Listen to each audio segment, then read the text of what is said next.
so that you can listen it later.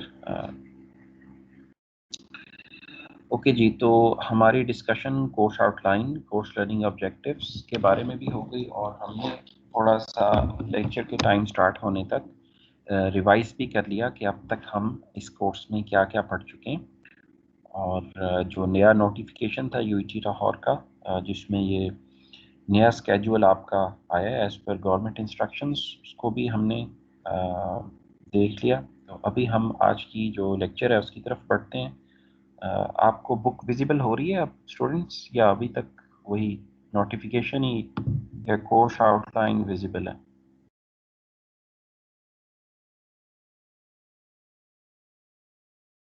मैं इसको sir book ही unshare, है। Okay, unshare करके दोबारा शेयर कर देता हूँ। ओके जी,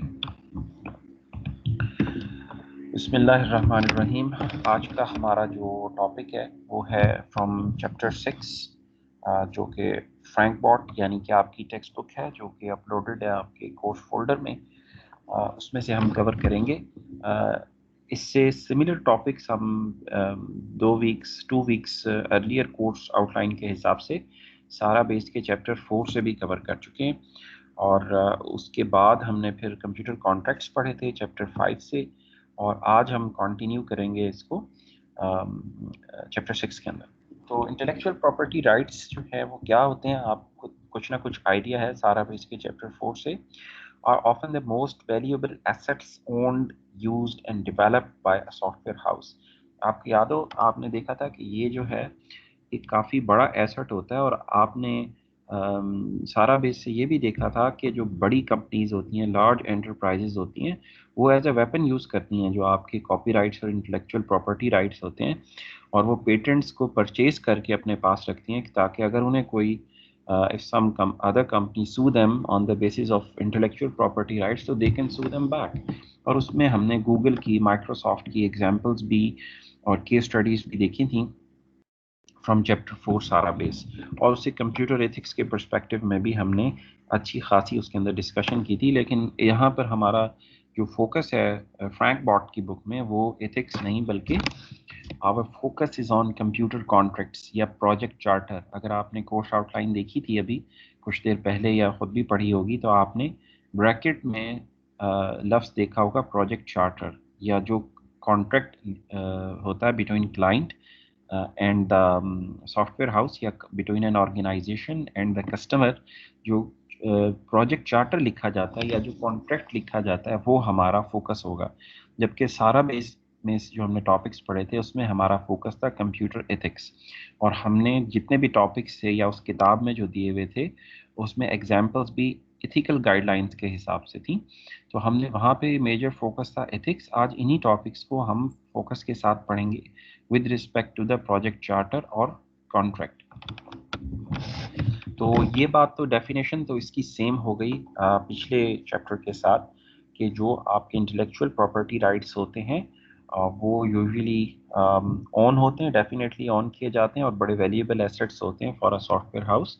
क्योंकि सॉफ्टवेयर हाउस के पास टेंजिबल एसेट्स तो होते नहीं, जैसा कि जर्नल ऑर्गेनाइजेशंस होती हैं जिनके पास अगर कोई ऑटोमोबाइल मैन्युफैक्चरिंग कंपनी है तो उसकी जो मशीनरी और प्लांट होगा जिसमें वो किसी ऑटोमोबाइल के पार्ट्स मैन्युफैक्चर करते हैं या उसे असेंबल करते हैं, वो उनका प्राइमरी एसेट होगा, टेंजिबल एसेट्स होंगे। लेकिन जो आपके पास सॉफ्टवेयर हाउस है उसके जो प्राइमरी एसेट होता है वो उसकी इंटेंजिबल थिंग्स, यानी कि जो आपके पास उनके इंटेलेक्चुअल प्रॉपर्टी राइट्स होते हैं। इसने आगे मिसाल दी हुई है माइक्रोसॉफ्ट की, कि अगर माइक्रोसॉफ्ट कॉरपोरेशन है and Bill Gates is among the top 5 richest person of the world, तो उनके एसेट्स क्या हैं जिस पे वो अर्निंग करते हैं। These are the intellectual property rights और द पेटेंट्स और the copy rights of their software, जो कि जिस तरह से ऑपरेटिंग सिस्टम है या उनकी क्लाउड सर्विसेज हैं, तो इसमें उनके जो पेटेंट्स और इंटेलेक्चुअल प्रॉपर्टी राइट्स होते हैं वही उनको सेव करते हैं। तो हमने इसकी कुछ कॉन्टेक्स्ट पढ़ा चैप्टर 4 में। सारा बेस में आपको याद हो हमने जो प्रॉपर्टी थी, जो फिजिकल प्रॉपर्टी होती है, उसको इंटेंजिबल प्रॉपर्टी से अच्छा खासा डिफ्रेंशिएट किया था और एग्जांपल्स भी ली थी। तो अभी हम इसको कॉन्ट्रैक्ट की टर्म्स में यूज़ करेंगे। आगे चलते हैं जी। Intellectual property rights include confidential information, patents, trademarks, designs, and most importantly, the copyrights protecting computer programs. They also protect information stored by electronic means and all of the paperwork which accompanies a program. जो आपके programme के साथ different material होता है वो सारा का सारा इसके अंदर इंक्लूडेड है. So it's a whole package basically. Intellectual property rights should be seen as a package. जिस तरह आपकी कोई मैन्युफैक्चरिंग मशीन है किसी पार्ट्स को बनाने की, वो एक पैकेज है, इसी तरह से ये भी intangible assets can also be regarded as a package. Okay, इसकी जो चोरी है या इसको कॉपीराइट्स को वायलेट करना बहुत आसान है इंटेंजिबल एसेट्स के शक्ल में.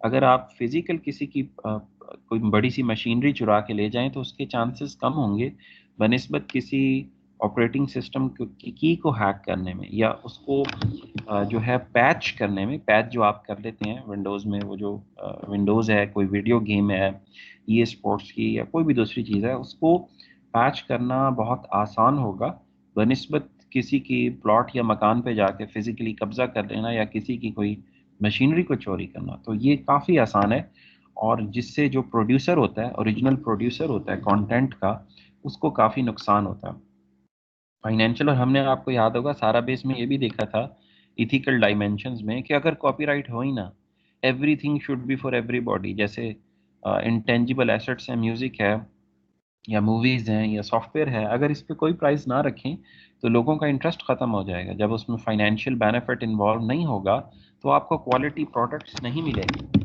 क्योंकि किसके पास इतना टाइम और वक्त और पैसा होगा कि वो एज अ हॉबी आपके लिए जो है वो कंटेंट्स को क्रिएट करे.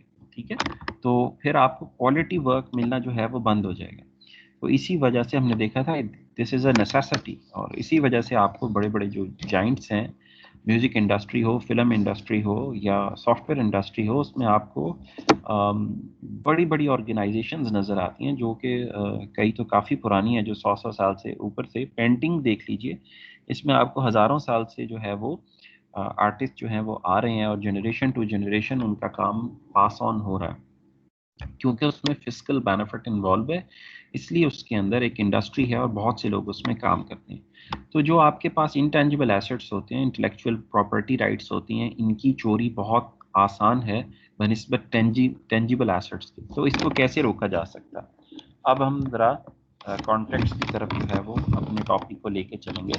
Unauthorised use of intellectual property can be stopped bye injunction and damages may be sought for infringements of these rights. Raids can be made to seize infringing materials. होगा कैसे? ये लॉ के जरिए. The law is constantly changing with technological advance. जो आपके cyber crimes laws हैं या ई laws हैं, वो कंप्यूटर इन्फ्रिंगमेंट्स में या सॉफ्टवेयर पायरेसी के अंदर हेल्पफुल होंगे. और इसी तरह से जो बाकी जो फिल्म इंडस्ट्री है, आर्ट या म्यूज़िक इंडस्ट्री है, उसमें भी डिफरेंट लॉज हमेशा से एग्जिस्ट करते हैं और बड़ी तेज़ी से तब्दील होते हैं. जैसे पहले जो है वो ग्रामोफोन के ऊपर म्यूज़िक आपका आया करता था, उसकी पायरेसी को रोका जाता था. फिर आपकी जो टेप्स थे, मैकेनिकल टेप्स, वो आना शुरू हो गए. उसके बाद सीडीज़ और फिर डीवीडीज़. एंड नाउअडेज आपका इंटरनेट के ऊपर जो डिजिटल राइट्स हैं वो मेंटेन होते हैं और उसकी पायरेसी को रोकने के लिए जो लॉज हैं वो कॉन्टीन्यूसली चेंज होते रहते हैं. इंटेलेक्चुअल प्रॉपर्टी राइट्स के जो लॉज हैं वो बड़ी तेज़ी से तब्दील होते हैं in comparison to physical property laws, जो कि 100 डेढ़ सौ साल से सेम है. अगर आप ब्रिटेन को देखें तो वहाँ पे तो 300-350 साल से जो फिजिकल प्रॉपर्टी लॉ की कुछ क्लॉजेज हैं काफ़ी आपको पुरानी मिलती हैं. तो इसी तरह पाकिस्तान में भी अगर देख लें तो ब्रिटिश इंडिया के टाइम की बहुत सारी क्लॉजेज और बहुत सारे लॉज जो हैं वो आपको नज़र आएंगे. 1920, 1924, इवन 1899 के लॉज आपको फिजिकल प्रॉपर्टी में मिलेंगे. लेकिन जो इंटेलेक्चुअल प्रॉपर्टी राइट्स हैं वो जैसे जैसे आपका टेक्नोलॉजी एडवांस होती है और उसी तरह से वो लॉस चेंज होते रहते हैं. जब इंटरनेट नहीं था तो इंटरनेट के लॉस नहीं मौजूद थे आज से 20-30 साल पहले. और अभी जब इंटरनेट है तो आपकी जो म्यूज़िक इंडस्ट्री है उसके जो डिजिटल लॉज हैं वहाँ पे एग्जिस्ट करते हैं दुनिया में. मूवीज़ के लिए, सॉन्ग्स के लिए या सॉफ्टवेयर के लिए आपके पास ई लॉज या साइबर क्राइम लॉज जो है वो अवेलेबल हैं। तो जो आपकी अनऑथराइज यूज़ है उसको आप चैलेंज करते हैं लॉ के ज़रिए। अब इसमें आप देखें नीचे इसने लिखा है the impact of the electronic crime EC is considerable and much of the debate surrounding reform of the General Agreement on Tariffs and Trade। अब ये एक टर्म है, मिसाल के तौर पे कंबोडिया एक कंट्री है या तनेशिया एक कंट्री है, वहाँ पे कोई ई लॉज मौजूद नहीं है। यूनाइटेड स्टेट्स में बड़े डेवलप्ड ई लॉज हैं। जो थर्ड वर्ल्ड डेवलपिंग कंट्रीज़ हैं वहाँ पे अभी एमर्ज हो रहे हैं, जैसे पाकिस्तान है या चाइना था या इंडिया है, वहाँ पे लॉज जो है अभी मेच्योर हो रहे हैं। इतने ज़्यादा मेच्योर नहीं है जैसा कि यूनाइटेड स्टेट्स है या वेस्ट है, वहाँ पे ये लॉज काफ़ी मेच्योर हो चुके हैं। तो अब दो अगर मुख्तलिफ कंट्रीज़ में कोई मुआहदा होता है, कोई कॉन्ट्रैक्ट तय पाता है, मुआहदे को कॉन्ट्रैक्ट बोलते हैं, तो उसके ऊपर कौन सा लॉ एप्लीकेबल होगा, इसको आप कवर करते हैं journal agreement on tariffs and trade, जो दो कंट्रीज़ आपस में मिल के करती हैं। इसकी बड़ी अच्छी मिसाल आपके लेक्चर की तैयारी में मुझे जो आपकी रेकॉर्डिक माइंस हैं पाकिस्तान की, उसकी केस स्टडी में मिली, उसका कॉन्ट्रैक्ट पढ़कर मिली कि पाकिस्तान की और एक ऑस्ट्रेलिया की फर्म के दरमियान 1993, 92, 93 में ये मुआहिदा तय पाया था। पाकिस्तान में एक इंटरिम गवर्नमेंट थी। इंटरिम गवर्नमेंट वो होती है जो इलेक्शन हेल्ड कराने के लिए 90 दिन के लिए फॉर्म की जाती है। आई थिंक मोइन कुरैशी जिस तरह से आए थे, मलिक मिराज खालिद की भी हुकूमत आई 90s में, तो उस गवर्नमेंट ने ये मुआहिदा किया था, इंटरिम गवर्नमेंट ने ऑस्ट्रेलिया की एक फर्म के साथ। अब पाकिस्तान का लॉ मुख्तलिफ है, ऑस्ट्रेलिया का लॉ मुख्तलिफ है, तो इसको प्रोटेक्ट करने के लिए पाकिस्तान ने ऑस्ट्रेलिया से एक बाइलैटरल एग्रीमेंट ट्रीटी जो है वो साइन की थी। अब ये बाइलैटरल एग्रीमेंट ट्रीटी बनाई किसने थी, इसमें वर्ल्ड बैंक जो है वो गारंटर है, international monetary fund, world bank, ये इसके गारंटर हैं, और काफ़ी सारे स्टेक होल्डर्स ने मिलके ये एक मुआहिदा या एक बाइलैटरल ट्रीटी जो है वो बना दी। उसका फ़ायदा क्या है कि जो दो मुख्तलिफ ममालिक हैं उनके कानून मुख्तलिफ हैं, उनमें अगर कोई डिस्प्यूट पैदा होता है किसी भी बात पे, तो जो उसका सलूशन है वो किसके तहत होगा, उस मुआहिदे के तहत, बाइलैटरल ट्रीटी के तहत, जो कि इम्पार्शियल स्टेक होल्डर जैसे वर्ल्ड बैंक या IMF है उन्होंने तैयार किए। तो रेकॉर्डिक का जो कॉन्ट्रैक्ट था वो 90s के शुरू के अवाइल में पाकिस्तान की इंटरिम गवर्नमेंट और ऑस्ट्रेलिया के दरमियान सॉरी तय पाया according to the bilateral agreement treaty, जो कि जिसका गारंटर जो है वो वर्ल्ड बैंक है। तो उसमें उन्होंने एक कोर्ट भी बनाई हुई है, international court of justice for bilateral agreement treaty, जो कि फैसले करती है उस मुआहिदे के तहत स्पेसिफिकली। तो देन वो जो कंपनी थी वो काम करती रही पाकिस्तान के अंदर, और 2002 या 3 में उसने इजाज़त मांगी हुकूमत पाकिस्तान से एक चिली की कंपनी को ऐड करने की, रेकॉर्डिक माइंस में एक्सप्लोरेशन के लिए। तो चिली की कंपनी की इजाज़त मिल गई उनको उसको ऐड करने की। तो वो जो चिली की कंपनी थी उसने ऑस्ट्रेलियन कंपनी के पूरे 100% शेयर्स खरीद लिए, क्योंकि रेकॉर्डिक माइन में डेफिनेटली कोई बेनिफिट बहुत ज़्यादा होगा।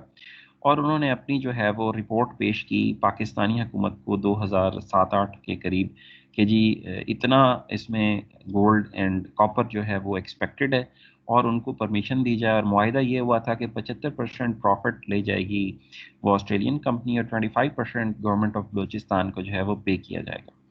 और जो उन्होंने रिपोर्ट पेश की उसके अंदर एसेट्स को 50% कम करके शो किया।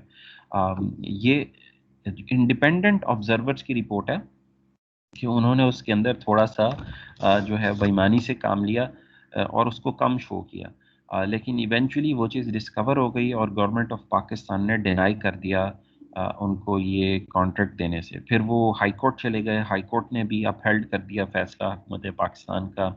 सुप्रीम कोर्ट गए और तो तब भी फैसला यही हुआ कि जी वो लोग एक्सप्लोरेशन नहीं कर सकते, इजाज़त नहीं मिल सकती, क्योंकि उन्होंने मिस स्टेटमेंट की है इसमें। और पाकिस्तान का जो है मुआहिदा तो ऑस्ट्रेलिया की कंपनी से था, और अब तो वो कंपनी रही नहीं, चिली की कंपनी ने उसे परचेज कर दिया। तो उसके बाद वो चले गए उसी जो आर्बिट्रेशन कोर्ट था अंडर वर्ल्ड बैंक, जो कि उस ट्रीटी के तहत फैसले करता था, और उस कोर्ट ने पाकिस्तान को $6 बिलियन का फ़ाइन इम्पोज कर दिया कि जी आप ये पे करें क्योंकि आपने जो है उस ट्रीटी की वायलेशन की है, उस कॉन्ट्रैक्ट की वायलेशन की है, और अब आपको इन्हें $6 बिलियन जो है वो देना पड़ेंगे। तो पाकिस्तान ऑब्वियसली वो नहीं पे कर सकता था, और अभी उन्होंने जो है वो ब्रिटिश वर्जिन आइलैंड की अदालत में केस फाइल किया है कि पाकिस्तान हुकूमत के जितने शेयर्स हैं वो जब्त कर लिए जाएं। उनको कुछ तो पेमेंट हो चुकी है यूके के अंदर, और जो उनकी बाकी की रकम है वो, और अभी उन्होंने वाशिंगटन डीसी की भी एक अदालत में केस किया है कि जो रोजलवेट होटल है पीआईए का, और फ्रांस में भी इसी तरह कोई होटल है, उसको सेल करके तो उस कंपनी के जो केस के पैसे थे वो पे किए जाएं। तो ये मैंने क्यों आपको केस स्टडी दिया, आप भी इसको नेट पे सर्च कर सकते हैं, इस पे तो मटेरियल बहुत ज़्यादा अवेलेबल है। ये सिग्निफाई करता है इस टर्म को GATT, journal agreement on tariffs and trade. जब दो geographically multinational companies, different countries की कंपनीज आपस में कोई कॉन्ट्रैक्ट करती हैं, और जो आपकी कंप्यूटिंग इंडस्ट्री है वो तो है ही ग्लोबल। हम इस वक्त सारे यूनाइटेड स्टेट्स की मोस्टली प्रोडक्ट्स माइक्रोसॉफ्ट की और एप्पल कॉरपोरेशन की हम इस्तेमाल कर रहे हैं, हार्डवेयर हम इंटेल का यूज़ करते हैं यूजुअली। तो जो कंप्यूटिंग इंडस्ट्री है वो तो जियोग्राफिकली ग्लोबल विलेज की तरह से है, उसमें डिफरेंट कंट्रीज आपस में कॉन्ट्रैक्ट करती हैं। तो अगर कोई डिस्प्यूट अकर होता है तो उसके लिए आप इस तरह की किसी बायलैटरल जो ट्रीटी होती है उसके ऊपर एग्री कर लेते हैं। जैसे इसने यहाँ पे general agreement on tariffs and trade दिया हुआ है, जो बिटवीन वेरियस कंट्रीज आप कर सकते हैं, और अगर कोई डिस्प्यूट अराइज हो तो इंटरनेशनल कोर्ट ऑफ जस्टिस या जो भी गारंटर होता है उस ट्रीटी का, वहाँ पे उसको केस को लेके जा सकते हैं और आपका फैसला जो है वो हो जाता है। ओके, शर्त यह है कि वो दोनों कंट्रीज उस ट्रीटी की सिग्नेटरी हों। अगर एक कंट्री उसकी सिग्नेटरी नहीं है तो फिर उस मुल्क की कंपनी पे वो लॉ बाइंडिंग नहीं होगा। अब रेकॉर्डिंग के केस में पाकिस्तान पे क्यों बाइंडिंग है उस अदालत की जो फैसला है, सिर्फ इस वजह से कि पाकिस्तान उस ट्रीटी का सिग्नेटरी बन गया था 89 में या 1990 में, उस ट्रीटी का सिग्नेटरी हुआ था, तभी अब पाकिस्तान पे वो बाइंडिंग है। Otherwise Pakistan is an independent country, तो उसके ऊपर बाइंडिंग नहीं है वो चीज़ कि वो पे करे या ना करे। लेकिन क्योंकि पाकिस्तान ने वो साइन की थी ट्रीटी ऑस्ट्रेलिया के साथ, तो इसी वजह से जो उस कोर्ट की रूलिंग है वो हमारे पर बाइंडिंग है, और हमें एक ह्यूज सम जो है वो एज ए फाइन पे करना पड़ रही है फॉर रिकॉर्डिंग माइंस। तो इसी तरह कॉन्ट्रैक्ट की आप अहमियत देखें यहाँ से, जो कॉन्ट्रैक्ट आप साइन करते हैं वो एक इंटरिम गवर्नमेंट के दस्तखत की वजह से अर्ली 90s के अंदर, जो कि इलेक्टेड गवर्नमेंट भी नहीं थी, तो पाकिस्तान को एक हेफ्टी सम पे करना पड़ रही है। और यही केस किसी ऑर्गेनाइजेशन की सिचुएशन में भी हो सकता है कि अगर पाकिस्तान की कोई कंपनी इस तरह का बिजनेस कर रही होती और वो सिग्नेटरी होती किसी बायलेटरल एग्रीमेंट के, तो उसको वो पे करना पड़ता। तो ये जो कॉन्ट्रैक्ट्स होते हैं इनकी अहमियत बहुत ज़्यादा है किसी भी बिजनेस में। और कंप्यूटिंग में इसकी अहमियत क्यों ज़्यादा है? रीज़न ये है कि आपका जो बिजनेस होता है कंप्यूटिंग में, सॉफ्टवेयर इंजीनियरिंग में, वो उसमें जियोग्राफिकल बाउंड्रीज को इतनी अहमियत नहीं रखती। इट इज़ हाईली पॉसिबल कि अमेरिका की किसी फर्म के लिए सॉफ्टवेयर इंडिया में तैयार हो रहा हो या पाकिस्तान में डेवलप हो रहा हो, और यहाँ की किसी कंपनी के लिए ब्रिटेन में या फ्रांस में या साउथ अफ्रीका में कहीं पे सॉफ्टवेयर डेवलपमेंट हो रही है। ई वर्ल्ड है, तो इसके लिए जो बायलैटरल ट्रीटीज और कॉन्ट्रैक्ट्स होते हैं उनकी अहमियत बहुत बढ़ जाती है, क्योंकि किसी एक मुल्क का लॉ एप्लीकेबल नहीं होता। तो आगे लेके चलते हैं हम डिस्कशन को। तो ये हमारी डेफिनेशन होगी intellectual property rights in terms of computer contracts, और हमने बायलैटरल एग्रीमेंट को भी थोड़ा सा डिस्कस कर लिया। ओके जी, अब इंटेलेक्चुअल प्रॉपर्टी राइट्स सेफगार्ड किसे करते हैं जी? कॉन्फिडेंशियल इंफॉर्मेशन को। जो इंफॉर्मेशन पब्लिक है वो तो ऑलरेडी पब्लिक है। कॉन्फिडेंशियल इंफॉर्मेशन क्या होती है? The first aspect of intellectual property law we shall consider is the legal protection of confidential information. अब आप कॉन्ट्रास्ट देखिए, जो सारा बेस से हमने पढ़ा था उसमें थर्स्ट था इंटेलेक्चुअल प्रॉपर्टी राइट्स का कंप्यूटर एथिक्स के ऊपर, जबकि फ्रैंक बॉट जो आपकी टेक्स्ट बुक है इसमें थर्स्ट है लॉ यानी कंप्यूटर कॉन्ट्रैक्ट्स के ऊपर। हम पढ़ेंगे इंटेलेक्चुअल प्रॉपर्टी राइट्स IPR, लेकिन जो एग्जांपल्स होंगी, जो ये डेफिनेशंस होंगी, उनका ताल्लुक लॉ या कॉन्ट्रैक्ट्स के साथ होगा। Protection of confidential information, this can protect programs, data and ideas. तो ये इसने कॉन्फिडेंशियल इंफॉर्मेशन की इन टर्म्स ऑफ लॉ थोड़ी सी डेफिनेशन की है। Confidentiality clauses can be incorporated into contracts or they may be implied by law। अच्छा, अब आपने जो लफ्ज़ पढ़ा था प्रोजेक्ट चार्टर कोर्स आउटलाइन में, उससे मुराद क्या होती है? ऐसा कॉन्ट्रैक्ट जो किसी प्रोजेक्ट के स्टार्ट होने से पहले लिखा जाता है। ठीक है, तो अब देखें ये बोल रहा है कि आपने कॉन्फिडेंशियल क्लॉजेस कंप्यूटर कॉन्ट्रैक्ट्स में या कॉन्ट्रैक्ट में ज़रूर इंसर्ट करनी है। और कौन सी इंसर्ट करनी है? जिसे जर्नल लॉ प्रोटेक्ट ना करता। एक तो आपका जो लॉ है या बाइलेटरल एग्रीमेंट ट्रीटी है, उसके अंदर अगर कोई चीज़ कवर नहीं है तो वो फिर आपने अलग से क्लॉज बनानी है उसकी। जो चीज़ लॉ में कवर्ड है वो तो इट्स ओके, वो तो ऑलरेडी आपकी प्रोटेक्शन हो जाएगी। जो नहीं कवर्ड वो आपने अलग से अपने कॉन्ट्रैक्ट में इंसर्ट करनी है। Every software house should consider inserting confidentiality clauses into contracts with employees, consultants and clients। आप जिसके साथ भी मुआहदा करते हैं, किसी को हायर कर रहे हैं किसी एम्प्लॉय को, तब भी आपको वो क्लॉजेज ऑफ कॉन्फिडेंशियलिटी इंसर्ट करना पड़ेंगी। आप कोई कंसल्टेंसी फर्म को हायर कर रहे हैं तब भी, और अगर क्लाइंट्स को कोई आप अपना सॉफ्टवेयर शिप कर रहे हैं तब भी वो कॉन्फिडेंशियलिटी क्लॉजेज अगर वो लॉ से प्रोटेक्टेड नहीं है तो फिर आपको वो ऐड करना पड़ेंगे। ओके, अच्छा, अब आप एक्शन कब ले सकते हो ब्रीच ऑफ कॉन्फिडेंशियलिटी क्लॉजेस जो आपने ऊपर ऐड किए हैं? उसके लिए 3 शर्तों का होना ज़रूरी है। एज यू कैन सी कि वो इंफॉर्मेशन कॉन्फिडेंशियल होनी चाहिए। अगर कोई इंफॉर्मेशन पब्लिक है, मिसाल के तौर पे अगर किसी ने कोई ऐसी रिपोर्ट पब्लिक कर दी है जिसमें लिखा हुआ है कि जी पाकिस्तान 1947 में डेवलप हुआ था, इसके 4 प्रोविंसेस हैं और ये प्रोविंसेस का बजट है एनुअल, तो ये एक तरह की पब्लिक इंफॉर्मेशन है। और यह विंडोज़ को इस्तेमाल कैसे किया जाता है, उसके अंदर स्टार्ट मेन्यू का आइकन है, उसमें मीडिया प्लेयर है, उसमें टास्क शेड्यूलर है और ऐसे आप उसे इस्तेमाल कर सकते हैं। तो ये उसकी यूजेज की इंफॉर्मेशन है, पब्लिक इंफॉर्मेशन है, तो इस पे कॉन्फिडेंशियलिटी की जो क्लॉज है वो अप्लाई नहीं होगी। इंफॉर्मेशन मस्ट बी कॉन्फिडेंशियल, पहली चीज़ मैंडेटरी है। जब आपने ब्रीच ऑफ जो कॉन्फिडेंस है उसको आपने सू करना हो या आपने जो किसी अदालत में लेके जाना हो, तो आपको ये 3 चीज़ें पूरी होनी चाहिए। दूसरा क्या है जी? The information must have been disclosed in circumstances which give rise to an obligation of confidence. कि ऐसी सूरत हाल में वो पब्लिक की गई हों जिससे आपकी जो ऑब्लिगेशन है वो वायलेट हुई हो। There must be an actual or anticipated unauthorized use or disclosure of the information। मिसाल के तौर पे अगर अनऑथोराइज यूज़ नहीं हुआ, कोई सॉफ्टवेयर हाउस था, उसने किसी बैंक का सॉफ्टवेयर बनाया है और वो अपने सॉफ्टवेयर हाउस के अंदर डिबेट करते हैं किसी बैंक के प्रोसीजर्स पे ताकि इसका जो वर्जन 2 है वो ज़्यादा अच्छा बन जाए, तो ये अनऑथोराइज यूज़ नहीं होगा। लेकिन अगर आपके बैंकिंग प्रोसीजर्स वो किसी राइवल बैंक को शो कर देते हैं या किसी सहाफ़ी को दे देते हैं तो ये अनऑथोराइज यूज़ होगा। तो ये 3 चीज़ें जो हैं आपने देखनी होती हैं before confidence of breach can be established. What is confidential information? Again उसने डिस्कस किया है, पीछे कॉन्फिडेंशियल इंफॉर्मेशन की डेफिनेशन दी थी और अभी उसने बात की है कि कॉन्फिडेंशियल इंफॉर्मेशन होती क्या है।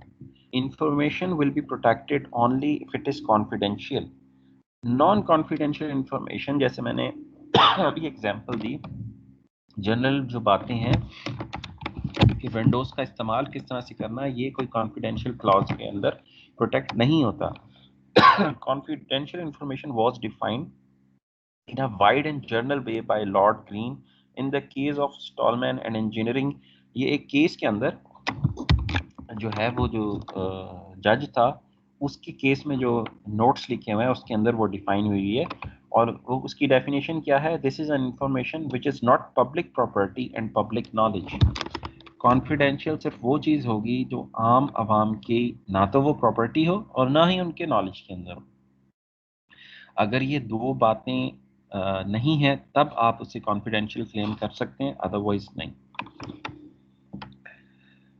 ओके जी, when will an obligation of confidence be imposed? कब जो है आपके ऊपर कॉन्फिडेंशियलिटी ब्रीच की इंफॉर्मेशन इम्पोज हो सकती है। There is also no limit to the range of circumstances. इसकी कोई एग्जॉस्टिव लिस्ट नहीं है, कोई ऐसा किताब नहीं जिसमें सारे सर्कमस्टेंसेस लिखे हुए हों जो कि कवर करें कि कॉन्फिडेंशियल ब्रीच कब हुआ है। केस टू केस वेरी करता है, और जाहिर है कोर्ट ऑफ जस्टिस या जो बायलैटरल एग्रीमेंट ट्रीटी का कोर्ट होता है वही डिसाइड कर सकता है कि ऑब्लिगेशन ब्रीच हुई है या नहीं हुई कॉन्फिडेंशियलिटी।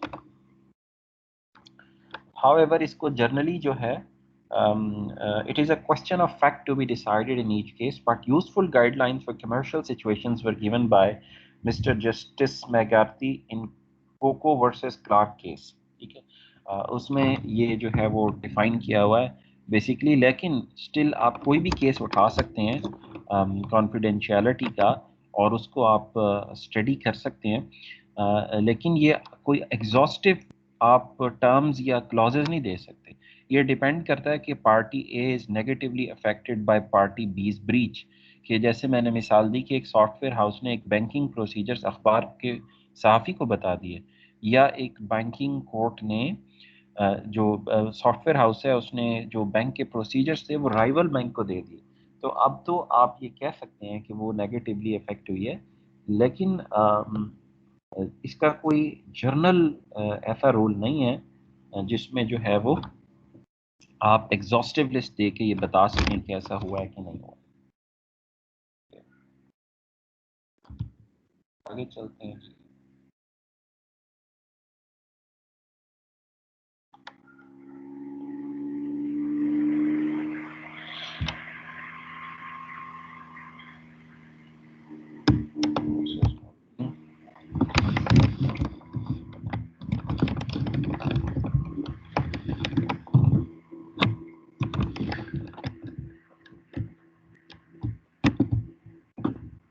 ओके जी, व्हाट इज कॉन्फिडेंशियल इंफॉर्मेशन और when will an obligation of confidence be imposed, ये तो हमने कवर कर लिया। Sources of an obligation of confidence, sources क्या होती हैं कॉन्फिडेंशियल की? आपने कोई कॉन्ट्रैक्ट साइन किया होता है, ऑब्वियसली जैसा कि शुरू में हमने देखा था इस चैप्टर का जो थर्स्ट है वो कंप्यूटर कॉन्ट्रैक्ट्स पे ही रहेगा। आपने एक एक्सप्रेस कॉन्ट्रैक्ट साइन किया था। Common source of an obligation of confidence is an express contract. The contract में डील सोलली विद कॉन्फिडेंशियलिटी। आपने उस कॉन्ट्रैक्ट में ऐसी क्लॉजेस डाल दी थी कि जी मिसाल के तौर पे आप जो है हमारे कस्टमर के नेम्स नहीं शो करेंगे। एक बैंक जो है वो सॉफ्टवेयर बनवा रहा था, मैनुअल से डिजिटाइज हो रहा है, या जैसे पाकिस्तान पोस्ट है अभी मैनुअल है और डिजिटाइजेशन के प्रोसेस में है, तो वो सॉफ्टवेयर हाउस को ये बोल सकते हैं कि आपने कहीं पर भी हमारे क्लाइंट्स के नाम पब्लिक नहीं करने। ये एक क्लॉज है जो आपने एंटर करा दिया। जबकि अगर आप इलेक्शन कमीशन की वेबसाइट पे जाएं तो वहाँ पे नाम पब्लिक होते हैं। आप किसी भी शख्स का CNIC दे के चेक कर सकते हैं कि वो कहाँ पे जो है उसका फॉल करता है, जो हल्का कौन सा है और कहाँ पे उसने वोट कास्ट करना है। वो एक जनरल इंफॉर्मेशन है, लेकिन उसमें नाम और CNIC पब्लिक है। लेकिन अगर पाकिस्तान पोस्ट में किसी ने सेविंग अकाउंट खोला हुआ है तो वो सॉफ्टवेयर हाउस को कह सकते हैं कि जी एक्सप्रेस कॉन्ट्रैक्ट में आपने इसका नाम नहीं पब्लिक करना कि ये हमारा क्लाइंट है। तो तब फिर अगर वो सॉफ्टवेयर हाउस किसी वेबसाइट पे या कहीं पे उसे डिस्क्लोज करता है तो ब्रीच ऑफ कॉन्ट्रैक्ट हो जाएगा। और ये क्या था, ये एक एक्सप्रेस कॉन्ट्रैक्ट था।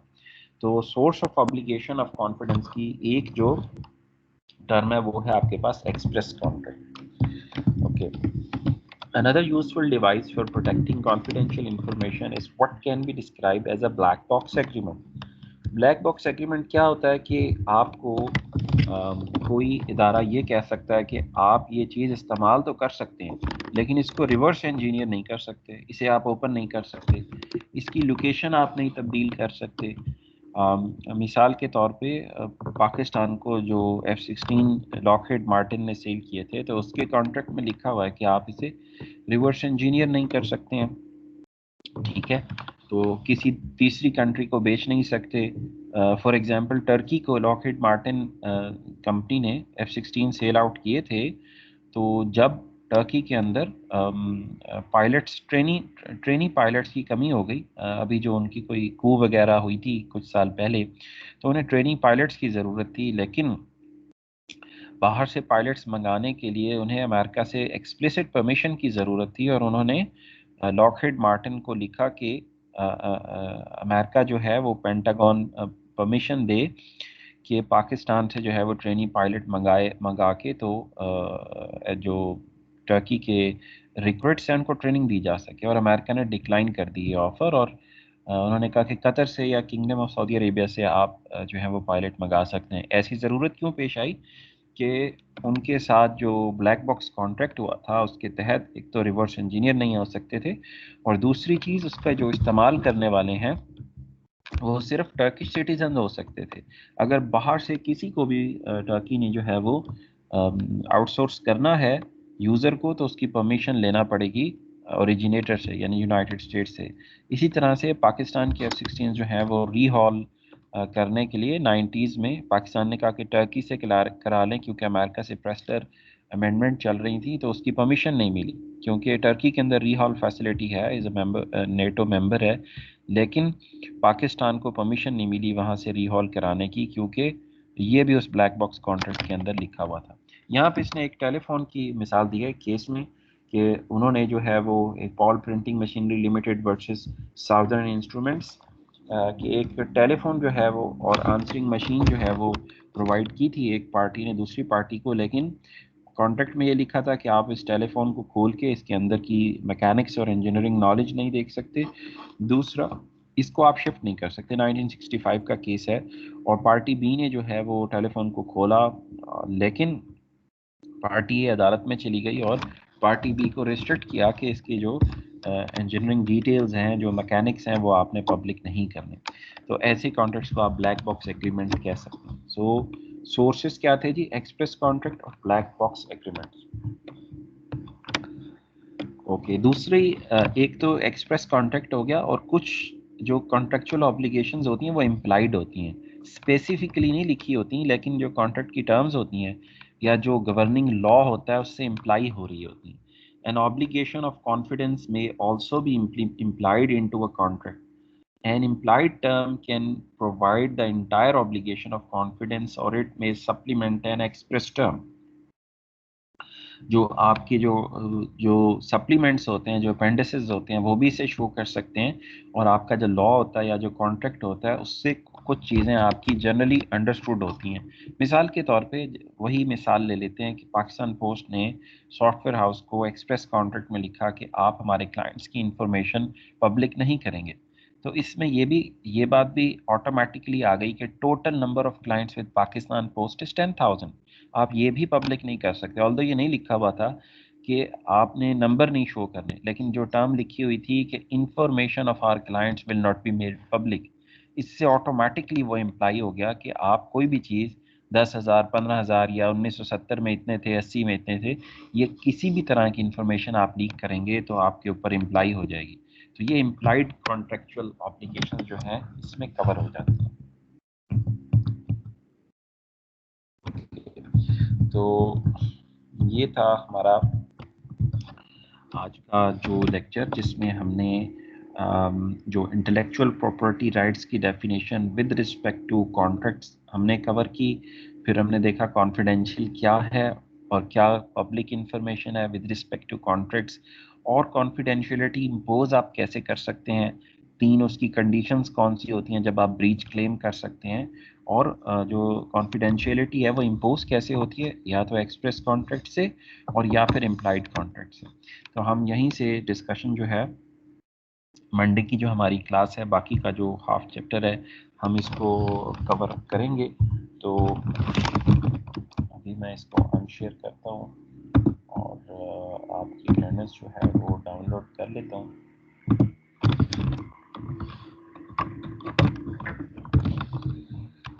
ओके जी, let me download the attendance.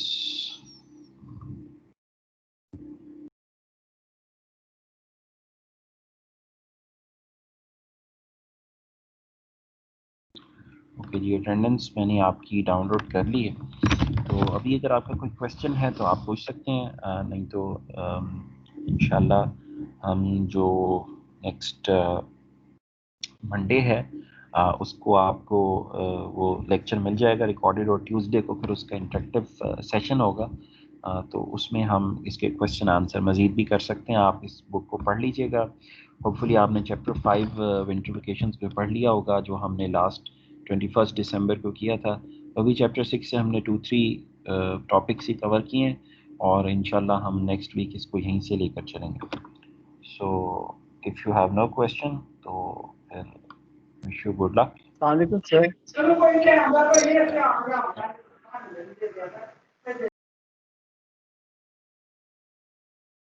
Okay, I am stopping the recording now.